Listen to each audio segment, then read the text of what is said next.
제가 늘 후회스러운 게 하나가 있는데, 그것은 아버님과의 관계예요. 저는 아버님과 오래 살았는데, 늘 아버님 앞에서 이렇게, 아버님은 날 바라보시고, 난 아버님 앞에서, 그러고 살았던 것 같아요. 한 번도 그분 안에 들어가서, 그분과 깊은 대화를 나눠보고, 그분이 어떤 고민을 하셨는지, 어떻게 삶을 살았는지, 사실은 그분 안에 들어가서 그분을 한번 만나보지를 못했어요. 물론 나이도 많이 차이가 났지만 요즘 같으면 어디 그랬겠어요? 아들이랑 같이 목욕탕에도 가가지고 등도 좀 밀어드리고 그러면서 그렇게 살았어야 되는데 아버님과 그렇게 살지를 못했어요.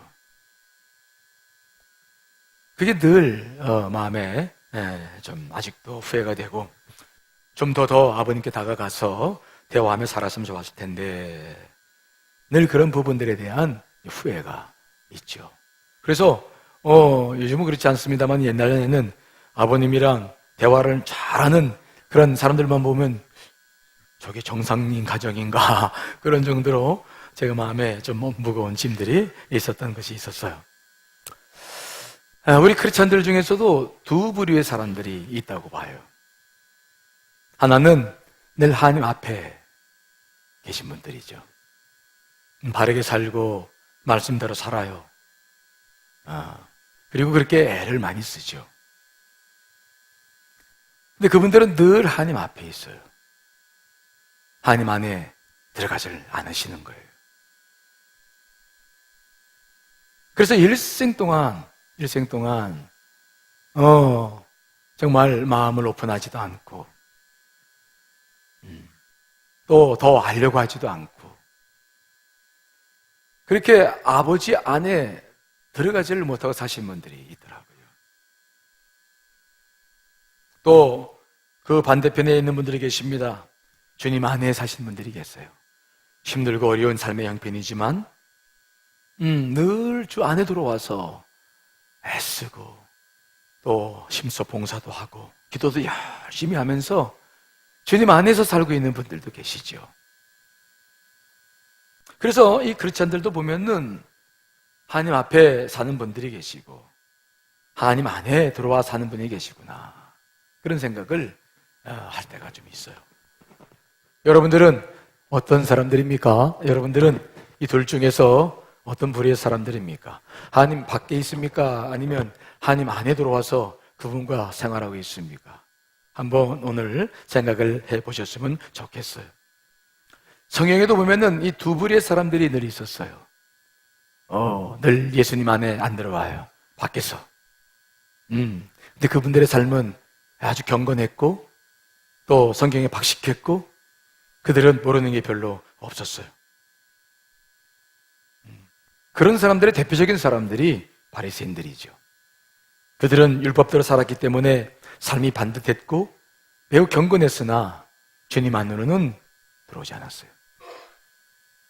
그러나 성경에 보면은 주님 안에서 살던 일들이 있었어요. 그들은 주로 죄인들이 많았죠. 죄가 많았어요. 그런데 그들은 주님 안에 들어와 살았어요. 그래서 바리새인들은 예수님을 죄인과 창기들과 세리들의 친구라고 비난했죠. 하지만 예수님은 개의치 않으셨습니다. 그들을 좋아하셨어요. 비록 죄인이셨지만 자신 안에 그들이 들어오는 것을 허락하셨고 그들 안에서 늘 친구가 되어주셨죠. 경건하지만 주님 밖에, 주님 앞에서만 사는 사람들보다 부족하지만 주님 안에 들어와 있는 이들을 우리 주님은 더 좋아하셨어요. 오늘 성경 본문에 보면은 그 두 사람이 등장합니다. 한 사람은 하나님 앞에서 살던 바리새인이 그 한 사람이고 또 한 사람은 늘 죄인으로 살았던 세리가 또 한 사람인데 그 사람이 오늘 성경 말씀에 등장하죠. 그들이 성전에 똑같이 들어가서 기도를 하는 모습이 오늘 예수님께서 비유로 하신 말씀인데요.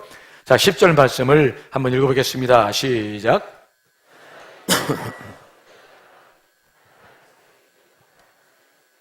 한 사람은 늘 예수 밖에 있는 바리새인이고 한 사람은 예수 안에 들어와 있던 세리였다. 이 두 사람이 성전에 들어가서 기도를 하는 것이었어요. 여러분, 바리새인들이 누군지 아시죠? 아시죠? 네, 우리 세 가족들이 있으니까 좀 설명을 또 해야 되겠죠.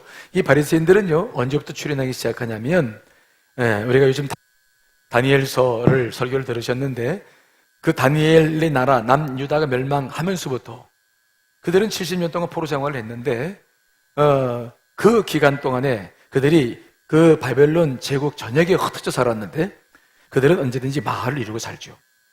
그랬는데 그들이 그렇게 흩어져 살았을 때에 제사장들 그룹이 아니고 레위 사람들의 그룹이 아니라 일반적인 사람들 속에서 물론 학사 에스라가 제사장이 이제 관여하는 경우도 많았습니다만은 어떤 운동이 벌어졌느냐? 왜 우리가 이렇게 됐느냐? 왜 하나님으로부터 버림받았느냐? 왜 우리가 철저하게 부서졌느냐? 그런 부분들에 대한 회개 운동과 더불어서 그 원인 중에 하나는 우리가 말씀대로 살지 못했다. 성전은 무너졌지만 우리는 말씀을 회복해야 된다. 그래서 근본주의적인 이 말씀으로 돌아가자고 하는 운동들이 그때부터 완벽히 형성된 건 아니지만 그때부터 그런 사람들이 일어나기 시작을 했어요. 그래서 그 사람들이 하는 일이 뭐냐면 유대인 마을에 들어가서 거기서 회당들을 세우고 거기서 안식을 지키면서 구약의 율법의 말씀들을 이제 사본을 베낀다 그러죠. 우리가 쓰는 서기관들이 그때부터 일어나면서 말씀들을 많이 벗기고 보급하고 말씀 회복 운동을 일으키는 운동들이 다니엘은 정식적으로 그런 노력들을 많이 했겠습니다만은 이제 그 밑바닥에서 그런 운동들이 서서히 일어나기 시작했고 특별히 그 운동의 중심 속에는 학사 에스라가 아주 많은 노력들을 우리가 기울였던 것을 보게 됩니다. 그래서 이 유대인들은 그때부터 이런 일들을 했던 사람들을 바리새인이라 이제 구별된 사람들이라 이야기를 하는데 그 사람들이 예수님 당시에는 최고조의 그런 활약을 벌였고 많은 사람들에게 존경을 받았던 그러나 약 6천 명밖에 없었던 극소수의 엘리트 그룹이었던 것을 우리가 봅니다.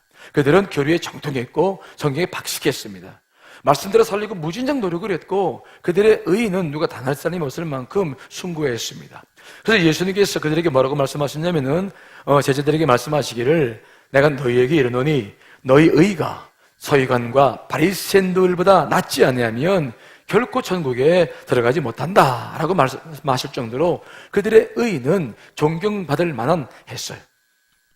우리가 잘 알고 있는 사람 가운데 사도 바울도 그 바리새인 중에 한 사람이었고 또 우리가 옛날에 봤던 니고데모도 바리새인이었고 아레마대 요셉도 바리새인이었음을 우리가 봅니다. 소중한 사람들이었어요. 다만 문제가 있다고 한다면 그들의 위선적인 삶이었어요. 그들은 너무도 많은 율법 조항을 만들어서 지키려고 살다 보니까 그것을 다 지킬 수가 없었고 나중에는 이 바리새인들도 많이 이제 변질돼가지고 말씀 자체를 추구하기보다는 자기들의 명예를 추구하는 사람들이 늘어가면서 그들의 삶이 위선적인 삶으로 바뀌어져 가는 것이 예수님 시대의 바리새인들의 모습이었어요. 그래서 예수님께서는 그들을 보면서 늘 회칠한 무덤 같은 사람들이라고 그러고 독사의 자식들이라고 그들을 비난했던 목소리를 우리가 알고 있어요. 자, 그 바리새인입니다. 그 바리새인이 성전에 올라가서 기도했는데 자, 바리새인은 어떻게 기도했을까요? 11절 말씀 같이 한번 읽어보겠습니다. 시작. 하나님이여 나는 다른 사람들 곧 돛색불이 간음을 하는 자들과 같지 아니하고 이 세리와도 같지 아니함을 감사하나이다. 그는 하나님이여 라고 불러요. 그리고 감사합니다. 기도의 형식이죠. 감사를 먼저 하는 거죠. 자, 그런데 그 감사의 내용이에요. 감사하는 것을 가만히 보면 무엇을 감사합니까? 우리가 보통 감사라고 한다면은 하나님과 우리와의 관계에서 주어진 것을 감사하는 거 아니겠습니까? 그렇죠? 그런데 이 사람의 감사는 가만히 보십시오. 무슨 감사입니까? 나는 다른 사람들, 그 다른 사람들하고 통칭하고 있는데 그 사람들의 구체적인 내용이 뭐냐면 첫째는 도색하는 사람들. 이 도색하는 사람들은 어떤 사람들이냐면은 남의 물건을 부당하게 약탈하는 사람들, 강도 그런 말이에요. 또 그 다음에 나오는데 불의한 자다. 이 불의한 사람이라고 하는 것은 무엇을 의미하냐면 요즘으로 말하면 사기꾼 뭐 그런 말인 것 같아요. 그 다음에 간음한 자들. 아니 하나님께 감사를 하는데 하나님께 주신 은혜가 아니라 다른 사람과 딱 비교하고 자기하고 다른 사람을 딱 구분해서 다른 사람들을 다 총칭을 해가지고 이 사람들은 다 죄인인데 자기는 의인이라서 감사한다. 그렇게 감사를 하는 거예요. 그 당시에 바리새인들의 삶이 어떤 것인지를 우리들에게 보여주고 있는 그런 말씀들이죠. 여러분, 이게 기도라고 할 수 있을까요? 근데 하여튼 그 사람은 그렇게 기도했다라고 주님께서 말씀을 하시는 거예요. 감사합니다. 그런데 나는 저런 사람들처럼 살지 않아서 감사합니다. 야, 희한한 감사가 있어요. 바꿔줘서 저 사람들은 다 의인이고 난 죄인입니다. 뭐 이렇게 했다면 뭐 또 이해가 될지 모르겠는데 다른 사람들을 다 범죄자 취급하고 난 의인입니다. 그래서 감사합니다. 이거가 이렇게 기도하는 사람들이 요즘에 있겠습니까? 하지만 우리도 신앙생활 하면서 자칫 잘못하면은 이러한 구도로 신앙생활을 할 수 있어요. 우리는 구원받았어요. 예수님 알고 있어. 근데 예수님 모르는 저 많은 사람들은 다 죄인이다. 여러분, 우리도 그런 표면적인 차이 때문에 그렇게 분류해서 다 죄인 취급을 할 수 있는 가능성이 우리에게도 늘 있지요.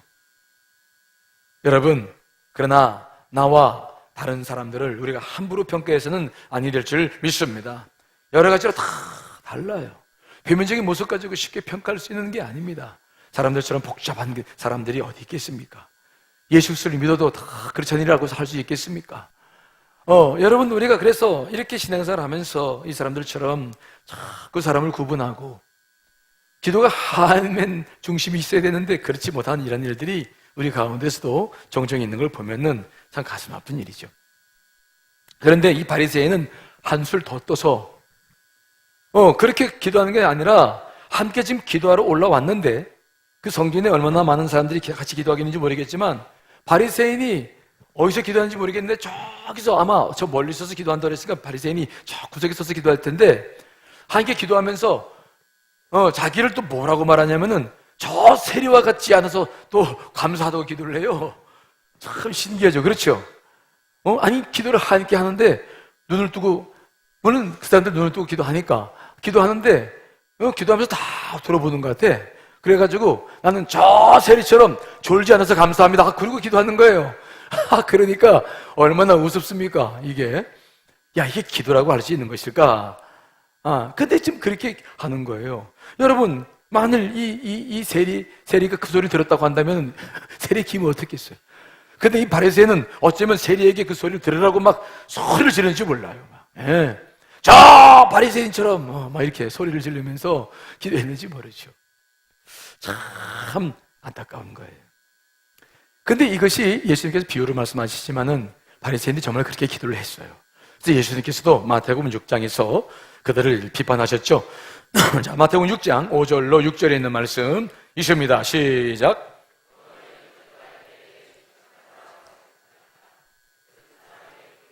회당과 큰 옥이 서서 기도하기를 좋아하느니라. 내가 진실로 너에게 이르노니 그들은 자기 상을 이미 받았느니라. 너는 기도할 때에 내 골방에 들어가 은밀한 중에 계신 내 아버지께 기도하라. 은밀한 중에 보시는 내 아버지께서 갚으시리라. 그들은 성전에만 기도하지 않았어요. 사람들이 많이 있는 회당에서만 기도한 것이 아니라 사람들이 많이 다니는 큰 길 어귀에 서서 그래서 손을 헛비 들고 그들은 막 기도하기 시작하는 거예요. 하나님, 우리는 막 일주일에 2번씩 금식하고 11주를 하고 우리가 저들처럼 죄인이 아닙니다. 감사합니다. 그리고 막 소리 질러 기도하는 거예요. 여러분, 기도의 대상이 누굽니까? 이 사람들이 누구한테 기도하는 것 같아요? 사람입니까? 하나님입니까? 하나님을 빙자한 사람들에게 자기를 자랑하는 거예요. 기도라는 거룩한 행위를 가지고 자신을 선전하는 위선적인 기도입니다. 그들은 하나님 앞에 서 있습니다. 하나님 앞에 하는 것처럼 기도합니다. 그런데 그들은 자기의 의의를 드러내는 수단으로 하나님을 이용해요. 그들은 하나님의 앞에 있긴 분명히 있었지만 그러나 그들은 하나님 안으로는 한 발짝도 내딛지를 못했어요. 하나님이 누구신지, 하나님이 과연 저 도색하는 자들, 저 불의한 자들, 가늠한 자들을 어떻게 보시는지, 그 하나님의 마음은 아무 마음도 없이 그들은 그저 하나님을 이용해서 자기를 자랑하는 자기 의를 드러내는 기도에만 열중하는 것을 보는 거죠. 하나님의 사랑과 국률하심 속으로는 단 한 발짝도 발을 내딛지 못하고 살고 있는 안타까운 모습들을 보는 거예요. 우리 예수님께서 그들에게 하신 말씀이 무엇입니까? 골방에 들어가서 문을 닫고 은밀한 중에 계신데 아버지께 기도하라. 기도의 대상을 분명히 해라. 왜 사람에게 하느냐? 문 닫고 들어가라. 골방으로 들어가라. 이 골방은 무엇을 상징합니까? 하나님의 품을 의미하죠. 한 밖에 서서 잊지 말고 들어오라는 거예요. 들어왔어. 하나님에게 기도하라는 거예요. 그분에게 부르짖으라는 거예요. 하지만 그들은 늘 하나님 밖에 서서 하나님께 들어가지 못하고 기도하고 있는 모습들을 우리가 보는 거예요. 신앙생활 할 때 제일 안타까운 모습들이 그런 모습들이에요. 우리가 이번에 은혜를 많이 받았지만 제가 늘 기도하면서 교우들을 이렇게 생각해 보니까 교우들 중에는 아직도 많은 분들이 예수 그리스도 안에 안 들어와요. 자꾸 밖에서만 서성거려. 자꾸 밖에서만 주변에서만 서 있는 모습들을 지금도 많이 보게 돼요. 왜 그런 걸까? 왜 우리는 예수 그리스도를 믿으면서도 그분 안에 들어오지 못하는 것일까? 우리는 왜 예수 그리스도를 믿으면서도 하나님 안으로 들어오는 것을 그렇게 망설이는 것일까? 무엇이 문제일까? 예수 그리스도가 과연 그분들에게 어떤 영향을 미치고 있는가? 이것들이 기도 제목이 아닐 수가 없었어요. 왜 그럴까요?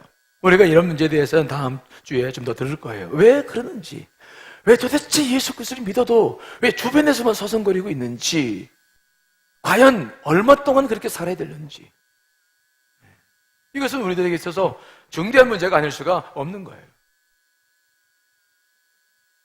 자, 그런데 세리는 누굽니까? 여러분, 세리는 요즘으로 말하면 세무공무원들이죠. 세무공무원들. 그분들이 나쁜 거 아닙니다. 절대 우리가 그렇게 그분들 소중한 분들이죠. 근데 그 당시 세리는 굉장히 지금과 달랐어요. 왜냐하면 그 당시에는 로마의 속국이었어요, 이스라엘이. 그러니까 이 세리들은 자기 동족들에게서 세금을 걷어서 로마에 바치는 일을 했는데, 문제는 뭐냐면 그 사람들에게 로마가 월급을 안 주는 거예요. 그리고 니들 알아서 먹고 살아라 그랬던 거예요.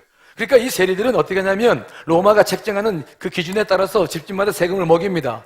그래 놓고 자기가 거두는 것은 예를 들어서 1년에 100만 원, 이쪽 사업체 100만 원 세금 내라. 그러면 이제 세금을 그렇게 매기면 되는데, 이 사람들은 200만 원, 300만 원 매겨가지고 100만 원만 로마의 당국에 주고 나머지는 자기들이 다 착복을 해서 부를 축적했던 사람들이 세리들이죠. 그러니까 얼마나 자기 민족들에게 미움을 사고 얼마나 반역자 소리 들었겠어요. 하지만 로마가 뒤에 있으니까 법적으로 그렇게 공식화된 거라서 민족들은 아무도 반항할 수 없었지만, 그러나 그들은 그래서 늘 죄인들에게는, 자기 동족들에게는 죄인 취급을 받았어요. 정말 세리들을 싫어했어요. 우리가 일제시대에 그 진일파들을 아주 싫어했던 것처럼 정말 그들은 많은 사람들에게 미움을 받았죠. 방송실 마이크 조정 좀 해주세요.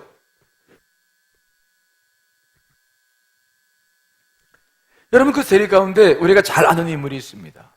누구입니까? 누가 있어요? 세리장 삭개오가 있죠. 그 삭개오가 주님을 믿고 주님 앞에 회개를 했을 때에 무엇을 회개합니까? 세리장 삭개오가 그런 말을 하죠. 내가 소유의 절반을 딱 잘라서 가난한 사람들에게 다 주겠습니다. 그리고 누군가를 속여서 내가 빼앗은 것이 있으면 4배로 갚겠습니다. 그도 전부 무엇을 회개하냐면 물질 문제를 회개해요. 그만큼 이 세리들이 아주 그 당시의 사람들에게 정말 못된 짓을 많이 했고, 그래서 정말 그들은 큰 죄인의 그런 말을 듣지 않을 수가 없었던 거예요. 그 세리가 지금 성전에 와서 기도를 합니다. 들어가자마자 많은 사람들이 세리 온다고 손가락치였을 거예요. 사람들 피해가지고 성전에 들어가서 기도를 했습니다. 사실 공개적으로는 죄인들이 이 성전에 들어올 수 없었는데 왜 그들이 들어갈 수 있었느냐? 법적으로는 그들은 죄인이 아니에요. 로마가 뒤에 있었기 때문에 그들을 죄인이라 취급할 수는 없었어요. 하지만 분위기 자체는 이미 그들을 볼 때마다 그들은 따가운 그 눈총 속에서 살아야만 했어요. 자, 그 세리가 성전에 들어와서 기도를 합니다. 기도를 어떻게 할까요? 자, 13절 말씀 읽어보겠습니다. 시작. 다만 가슴을 치며 이르되 하나님이여 불쌍히 여기소서 난 죄인으로소이다 하였느니라. 성지에 들어갔어요. 근데 멀리 서서 기도했다. 그 바리새인은 성전 중심에 서가지고 막 손을 탁 들고 기도하는데 세리는 너무 미안하니까 그 바리새인들과는 멀리 서서 저 구석에 가가지고 그런 기도하는 거예요. 자, 그의 기도의 모습을 보니까 어떻게 기도합니까? 감히 눈을 들어 하늘을 보지도 못했어요. 우리는 기도할 때 어떻게 하냐면 두 눈 감고 기도합니다. 그렇죠? 네, 감고 기도하고. 왜 두 눈을 감고 기도하죠? 아니, 지금 감으라는 게 아니라 눈을 뜨시고 지금은 뜨고. 네. 왜 우리가 눈을 감고 기도합니까? 세상 보지 않고 주님을 바라본다, 그런 의미죠. 왜 두 손을 모읍니까? 우리의 마음을 모으는 거죠. 우리는 왜 이런 기도를 가지게 되냐면 우리 동양적인, 무속적인, 우리가 늘 이러한 전통들이 있어 와서 우리가 동양적인 그러한 습관, 우리 한국에 그래서 손을 모으면 마음이 가지런해지고 하는 그런 것들을 우리가 계속 이어받아서 이렇게 기도를 하고 있어요. 근데 유대인들은 그렇게 기도한 게 아니라 그들은 하늘을 쳐다보고 서서 그리고 두 손을 높이 들고 하늘에 계신 그 하나님을 바라보면서 이게 기도하는 게 그 사람들 일반적인 형식이죠. 물론 그 사람들도 우리가 엘리야 같은 경우에는 뭐 두 무릎 사이에 막 머리를 바꾸기도 하는 특별한 기도 형식도 있었지만 대체적으로는 서서 기도하는 이러한 습관들을 가지고 있었어요. 그런데 이 세리는 하늘을 우러러 바라보지를 못하는 거예요. 아무리 세상 사람들에게 법적으로는 자기가 의인이라고 생각했지만 하나님을 바라볼 수 있는 그런 마음의 여유가 없었어요. 자기를 늘 죄인이라는 소리를 들었고 정말 자기가 봐도 자기가 죄인이야. 부당한 방법으로 돈을 치부하면서 세금을 걷어 동족의 세금을 걷어서 바치는 사람이기 때문에 그의 가슴 속에는 죄의 시오를 가득 찼어요. 그래서 그는 하늘을 우러러 보지도 못합니다. 그리고 손을 들어 주를 바라보지도 못해요. 그는 바리새인처럼 들었던 그 두 손을 가지고 뭘 합니까? 오늘 말씀 보니까 자기의 가슴을 치는 거예요. 자기 가슴을 치는 거예요. 바리새인은 두 손을 들어서 하늘을 가리켰는데 그는 자기의 가슴을 치면서 통회하면서 기도하는 겁니다. 이 죄인을 용서해 달라고. 하나님이여 불쌍히 여기소서 나는 죄인으로소이다. 그리고는 그냥 그 가슴으로 손으로 자기 가슴을 치면서 그리고 기도하는 것을 봅니다. 세리도 바리새인처럼 하나님을 불렀습니다.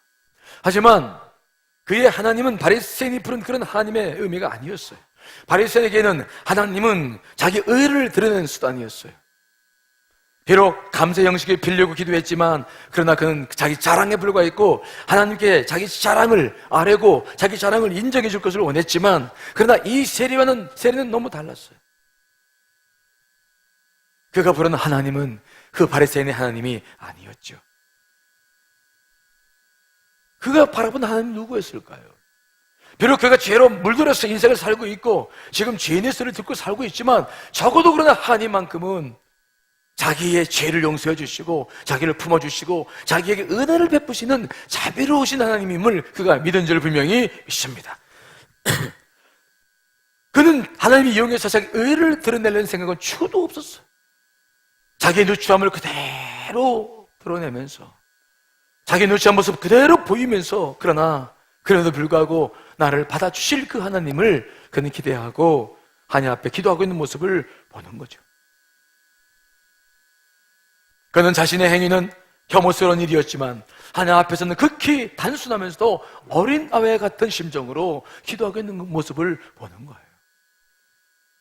주님, 난 죄인입니다.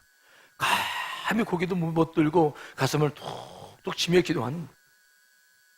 하지만 우리가 이 세리를 통해서 배울 게 있습니다. 비록 세리는 죄인이지만 그의 삶은 정말 만인이 손가락질하는 그 죄인이었지만은 그는 하나님 안으로 들어간 줄 믿습니다. 주님이 누군지를 알고 있는 거예요. 자기의 체면 때문에 자기의 삶 때문에 늘 앞에만 서 있는 사람이 아니라 자기의 죄임에도 불구하고 그러나 이 죄인을 받아주실 하나님을 기대하며 하나님 안으로 들어가 있는 모습들을 우리가 보는 거예요. 여러분, 예수님께서 과연 이 두 기도를 들으시면서 비유로 말씀하시면서 어떤 사람의 기도를 그분께서 받아주신다고 말씀하셨습니까? 여러분, 이 두 사람이 기도를 마친 다음에 어떤 느낌이었을까? 한번 생각해 보세요. 바리새인도 성전에서 기도하고 세리도 성전에서 기도하고 이제 돌아갔어요. 자, 그때 그 기도의 뒤 마음에 자기들 그 기도 후에 드는 그런 느낌들은 어떤 느낌이었을까? 여러분, 우리도 기도하고 난 다음에 뒤 느낌이 있어요. 그렇죠? 있죠? 있습니까? 없습니까? 있어요. 그 느낌은 굉장히 중요한 느낌입니다. 이제 나중에 이제 이런 부분을 설교를 드릴 기회가 있을 거예요. 기도 후에 느끼는 그 느낌이 왜 중요하냐? 그 감정이 왜 중요하냐? 여러분, 우리가 사람들과 대화를 나눌 때도 대화가 끝나고 난 다음에 뒤에 남는 감정이 있습니까? 없습니까? 있죠. 사람들을 만나서 겉으로 웃으면서 대화했지만 속에서 별로 안 좋았으면은 뒤돌아서면은 속에서 에이, 다시는 안 만나야지. 뭔가 불편한 감정이 생기는 거예요. 하지만 만났는데 대화가 잘 되고 이루어진다고 한다면 돌아서면은 마음이 흐뭇하고 좋은 법이에요. 기도도 하고 나면, 주님과 교제를 하고 나면은 뒤 감정이 있어요. 이 감정들을 여러분 잘 살펴야 합니다. 자, 여러분 한번 생각해 봅시다. 이 바리새인은 자기 나름대로 기도를 했다고 돌아섰을 텐데 그 사람의 기도 후의 감정은 과연 어떠한 감정이었을까요? 좋았을까요? 나빴을까요? 뭐 바리새인이 안 돼봐가지고 잘 알겠습니까? 그렇죠? 하지만 우리는 상상할 수 있어요. 기도는 영으로 하는 거예요. 기도는 우리의 혼, 즉 마음과 생각으로 출발하지만 결국은 영으로 들어가야 깊은 기도를 하는 거죠. 그 영이라는 게 뭡니까? 우리 안에 이 영도 있고 혼도 있고 육도 있는데, 세 가지 구성 요소가 있는데 우리가 혼이라고 하는 것은 우리 마음, 또 생각, 의지, 뭐 우리가 알고 있는 것들이니까 육은 육이고, 근데 이 영은 뭡니까? 영이라는 존재가 과연 어떠한 실체로 우리 가운데 있을까요? 우리가 영으로 지어졌다고 그러는데 도대체 그 실체는 뭐냐? 영이라고 하는 것은 중요한 세 가지의 기능을 하고 있는데 그 가운데서도 우리가 명확하게 알 수 있는 부분이 하나가 있어요. 그것만 말씀드릴게요. 언제가도 제가 말씀드린 기억이 나는데 이 영이라고 하는 것은 우리가 분명히 알 수 있는 하나가 있는데 그것은 여러분들의 안에 있는 양심인 줄 믿습니다. 뭐라고요? 양심. 그 양심이라고 하는 것은 하나님께서 우리를 하나님 형상대로 지으셨어. 그래서 우리가 죄를 졌어도, 아무리 죄를 졌어도 그루터기가 남아있는 것처럼 그 하나님 형상이 남아있어서 불의한 것을 보면은 이것은 나와 관계없이 움직이는 거예요. 내가 불의한 것을 보면 양심아, 너 얘기 좀 해라. 스위치 꽉 누르면 양심이 나타나가지고 너 잘못했어. 너 왜 그래? 그렇게 말하는 게 아닙니다. 이 양심은 나와 관계없어요. 내가 무슨 일을 하든 나와 관계없이 지가 알아서 움직이는 시스템입니다. 그렇죠? 이해되시죠? 내게 아닌 거예요. 그래서 이것은 영의 존재인 거예요. 하나님께서 우리에게 넣어주신 것입니다. 자, 로마서 9장 1절 말씀을 같이 한번 읽어보겠습니다. 시작.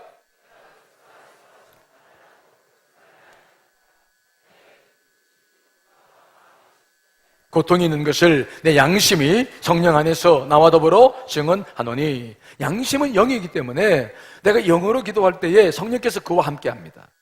성령께서 역사하시는 것은 우리의 혼도 역사하시지만은 영에 더 깊은 관심이 있으시죠. 그래서 그 양심이라고 하는 것은 영이기 때문에 이 양심은 성령 안에서 늘 우리와 더불어 증언을 한다라고 말씀하고 있죠. 그래서 이 기도를 하고 난 다음에는 굉장히 중요한 그 감정들이 낳는 이유가 거기에 있어요. 여러분 기도하실 때에도 여러분 생각과 필요만 가지고 기도하시면 안 되고 먼저 이 양심의 소리에 귀를 기울이시기를 간절히 축원합니다. 영의 소리들이죠. 자, 그런데 이 바리새인이 지금 기도를 했는데 이 바리새인의 기도는 영으로 기도한 겁니까? 아니면 자기의 의지로, 혼으로 기도한 겁니까? 혼으로 기도했죠. 자기 양심의 소리를 가지고, 영의 소리를 가지고 기도했다고 한다면 그가 그럴 수 있었습니까?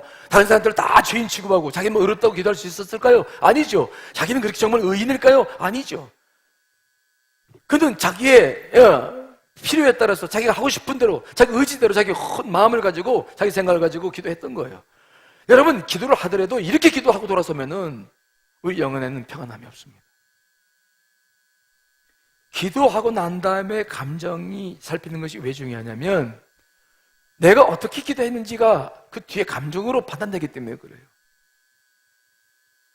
그래서 이 바리새인 같은 경우에는 그 분명히 돌아서서 성전 문을 향해서 어깨를 펴고 내려왔겠죠. 하지만 그의 가슴 속에서 울려 퍼지는 자기도 모르게 지금 이야기하고 있는 양심의 소리 앞에서 그는 자기가 어렵다고 말할 수는 없었을 거예요.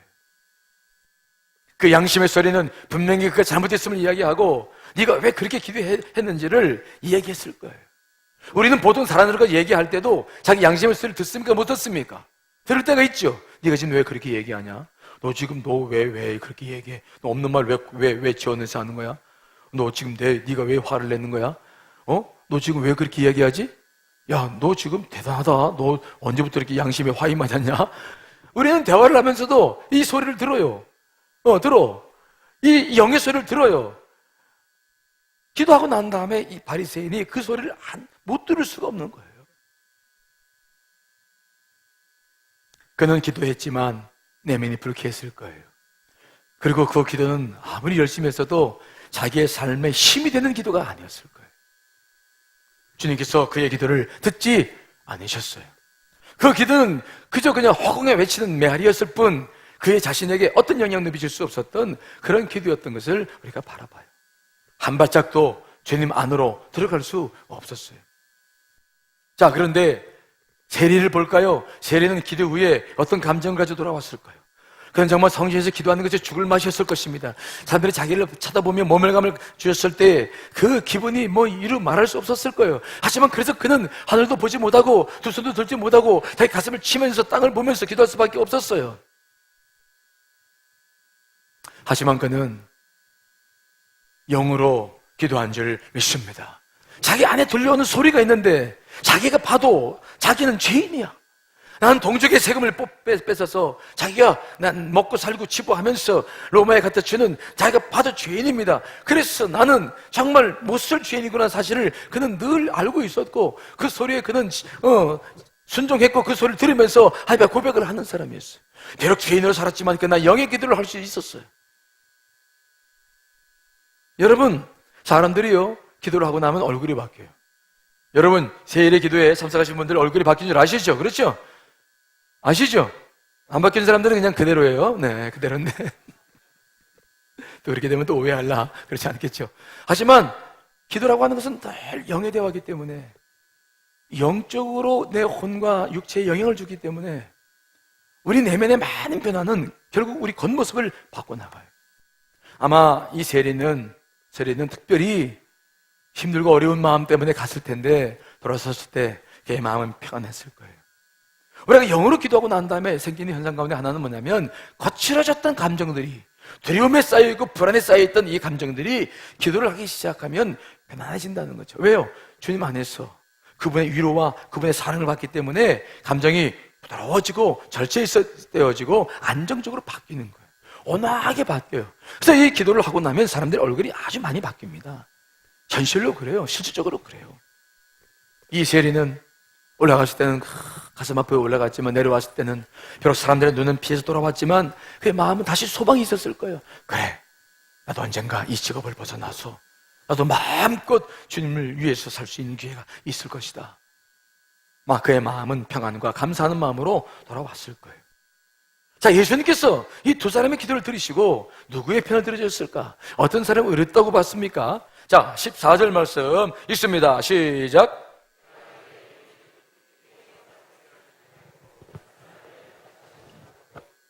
내려갔느니라. 무릇 자기를 높이는 자는 낮아지고 자기를 낮추는 자는 높아지리라 하시니라. 주님은 바리새인의 기도를 듣지 않으신다고 말씀했어요. 그는 예수님 밖에 있는 사람이었어요. 의로웠지만, 그는 배운 것이 많았지만, 그러나 예수 그리스도 안으로는 들어올 수 없었던 사람이었어요. 자기의 의를 위해 사는 사람이었지 하나님과 함께 교제할 수 없는 사람이었어요. 그는 자기 영을 속이고 있었어요. 그의 기도는 응답되지 않았어요. 그러나 세리는 비록 죄인이었지만은 주님의 마음을 사로잡았습니다.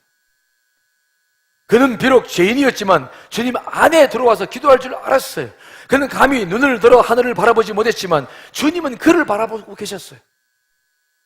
주님께서는 그가 치는 가슴의 진동 소리를 들으셨고 그가 흘리는 눈물을 바라보신 줄 믿습니다. 그의 진정어린 기도 속에서 주님도 함께 오시고 그와 함께 했던 것을 우리가 바라보는 거죠.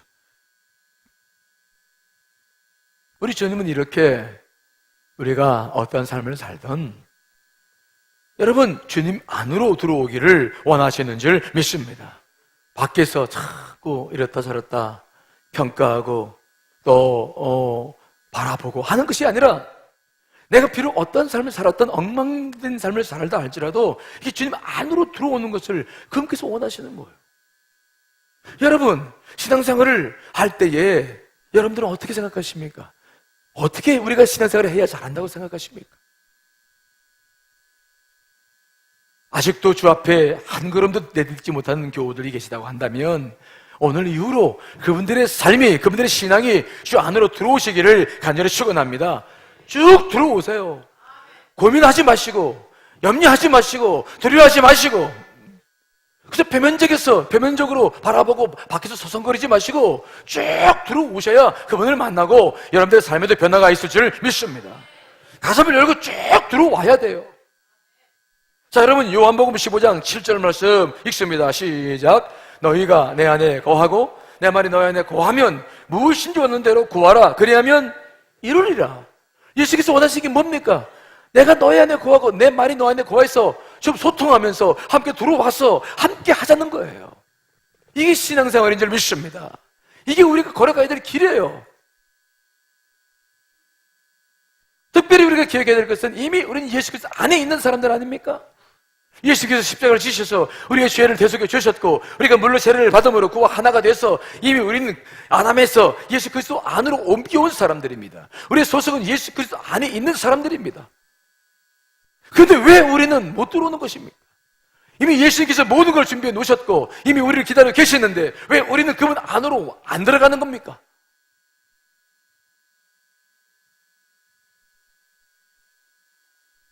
제가 서두에 우리 아버님에 대한 말씀을 드렸는데 이 아버님과의 관계가 아버님과의 관계로만 끝나는 게 아니더라고요. 아버님과 깊이 대화를 못 나누고 아버님이 너무 엄하셨으니까 높이 보이셔서 저는 그 이후로 목회를 할 때도 나보다 나이만 좀 많으시면 그분들하고 대화하기가 좀 어렵더라고요. 그래서 저 시골 목회 부에서 처음 목회할 때는 그 교인들이 전부 60대 70대였는데 가서 신방 갔더니 먼저 전도사 그때 30대 전도사는 새끼 전도사인데 신방 갔다고 아랫목에다 방석 탁 깔아놓고 앞에 해놓고 전선생님 여기 앉으세요. 60대 70대 그 할아버지들이 전선생님 여기 앉으세요. 그런데 내가 거기 앉을 수가 있어야지. 죄송해요. 아이고 이거 무슨 왜 그러십니까? 여기 앉으시고 내가 저는 저 우물에 가서 앉아가지고 신방을 해드리고 어르신들 아랫목에 앉아가지고 예배를 드렸어요. 그럼 이 관계가 이게 어려운 거예요. 어떤 심리학책을 보니까 그런 말이 있더라고요.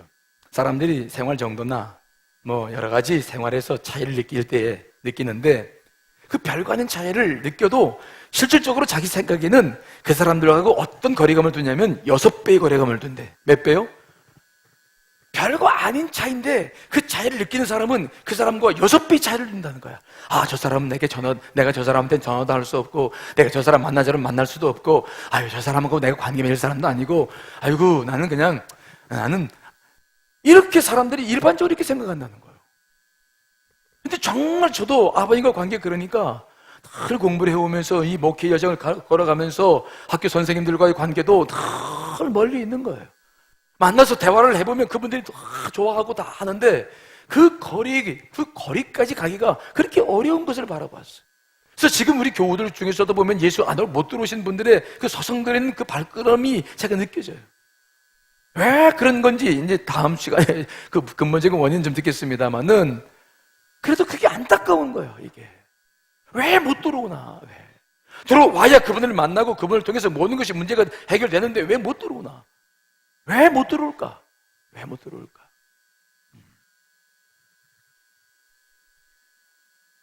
여러분, 우리가 그분 안으로 들어갈 수 있는 방법이 뭡니까? 우리가 어떻게 하면 그분 안으로 들어가서 그분과 교제를 하고 우리가 대화를 나눌 수 있습니까? 무엇을 하는 겁니까? 기도하는 거죠. 기도하는 거예요. 정신적인 기도가 아니라 가슴을 토해내는 이 세리처럼 그만 가슴을 토해내는 기도를 통해서 우리가 그분을 만나고 그분과 깊은 교제를 해야 인생의 모든 문제를 풀어나가게 될 줄 믿습니다. 제가 이번 다니엘 기도회를 통해서 이렇게 많은 은혜를 주실 줄 몰랐어요. 처음에 기도하면서 시작했을 때는 새벽에는 그래도 교우들이 많이 나왔으니까 했지만 밤에는 한 번도 안 해본 거라서 야, 밤에 이거 얼마나 나올까. 나중에 처음에 많이 나오다가 줄어가지고 나중에 교육자들 만져가지고 기도해야 아닐까 그런 염려도 했었어요. 근데 주님께서 이렇게 큰 은혜를 부어주시는 것을 보면서 주여, 주님께서 지금 원하시는 게 뭘까? 뭘 바라실까? 이제 우리가 그분께서 하실 일을 기대하고 있습니다만은 그분은 그런 게 아니에요. 우리가 조금만 노력하고 조금만 들어가도 그분의 가슴은 확 열리는 줄 믿습니다. 그분 우리를 받아들일 준비가 다 되어 있는 거예요. 그분 우리에게 주실 은혜와 모든 것들이 다 준비되어 있는 거예요.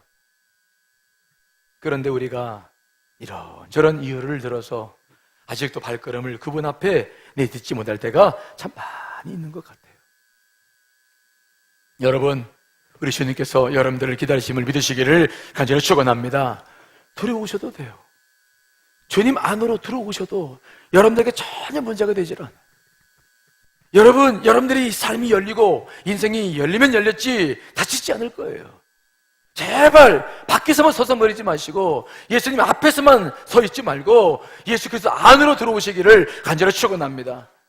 어저께 제가 많은 분들이 간증을 어저께 영상으로도 하고 실제 나와서 했는데 제 가족들이 은혜들을 많이 받고 영적인 현상들을 많이 경험하시더라고요. 우리 교회에서 있는 여러 가지 현사들도 보고 성령의 역사도 보고 또 오늘 아침에 어떤 권사님 저한테 이제 간증을 하시는데 그 영적인 현상들을 보면서 여러 가지 것들을 말씀하시더라고요. 그분이 계시지 않고 그분이 우리 곁에 있지 않아서가 아니에요. 내가 아직도 그분 안에 들어오지 못했기 때문이라는 걸 기억하셔야 돼요. 여러분, 우리가 이제 10월달 이제 벌써 중순에 넘어갑니다. 언제까지 우리가 늘 교회 밖에서만 서성거리고 자꾸 비판이나 하고 예수 그리스도 밖에 서서 그냥 그렇게 친행사를 하다가 마칠 겁니까? 언제까지 여러분 밖에서 예수 그리스도 앞에서 살다가 그분 손 한 번 못 잡고 그리고 우리가 그분 앞에 서야 되겠습니까? 그럴 수는 없지 않습니까? 힘들고 어려워도 얼마든지 우리는 그분 앞에 다가설 수 있고 그분은 여러분들을 기다리고 계시는 줄 믿습니다. 다니엘 세일의 기도는 끝났어요. 이제 기도를 맛보고 참석하신 분들은 이제 정말 기도할 수 있는 준비가 된 거죠. 그분들은 더 깊이 들어오시기를 간절히 축원합니다. 하지만 아직도 예수 그리스도 앞에서 서성거리시는 많은 교우들이 있어요. 그분들에게는 한 가지의 기도 제목이 있습니다. 여러분, 주님 앞으로 들어오게 해달라고 기도하시기를 간절히 축원합니다. 주의 마음으로, 주의 가슴을 품고 주 안으로 들어가서 주를 만날 수 있게 해주십시오. 그게 여러분들의 기도가 되어야 될 거예요. 그때마다 주님께서 외면치 아니하시고 여러분들을 기다려 주실 줄 믿습니다. 모쪼록 주님 안으로 앞에 서 있지 말고 주님 안으로 들어가시기를 간절히 축원합니다. 다 같이 기도하시겠습니다.